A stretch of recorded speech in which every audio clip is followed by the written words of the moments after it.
Today is part 2 of our interview with my friend Karen Connell.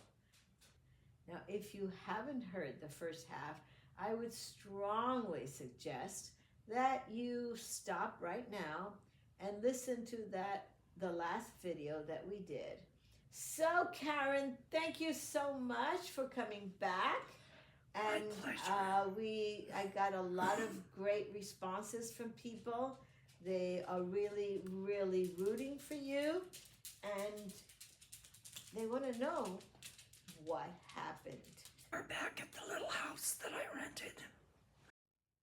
It just kept escalating, and I kept trying to talk him down. At some point, the boys went to bed. I fell asleep because it was 2 or 3 in the morning and I was exhausted because I'd worked all day. He stayed up. He sat up in the chair in the bedroom.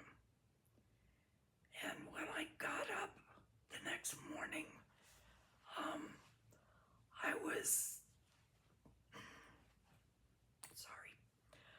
I was fixing food to take the boys on a picnic before Ward's friend's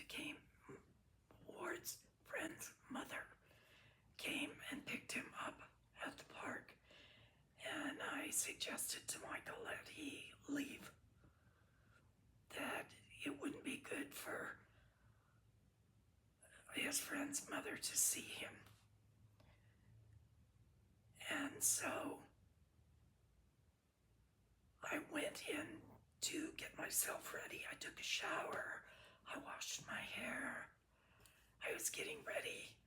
He had called his mother. He called her again that morning and talked to her. And she later said to me it sounded like he was saying goodbye. I was in the other room trying to catch a minute break in the craziness that was going on around me. He called me into the bedroom the next morning after I was all ready. I had everything packed, ready to take the boys to the park. And he called me into the bedroom and said, "Please come in here for a minute. I have to talk to you." I had spent the morning, it was a Sunday, I had spent the morning talking to him about God and about God's love. And he used that to get me into the bedroom. And then he asked me to lie down on the bed next to him. He says, "I just want to hold you." And I thought, well, he's calmer. Maybe this will work. So I laid down next to him. And I started to lie down facing him, and he said, "No, I need you the other way." And that should have triggered something in me, but it didn't, because I was so concerned about keeping him on an even keel. So I turned over, and I was still talking to him about God and about God's love and about how that's what we really needed in our lives. And all of a sudden he started stroking the side of my face. And then he was pulling my head back, my chin up.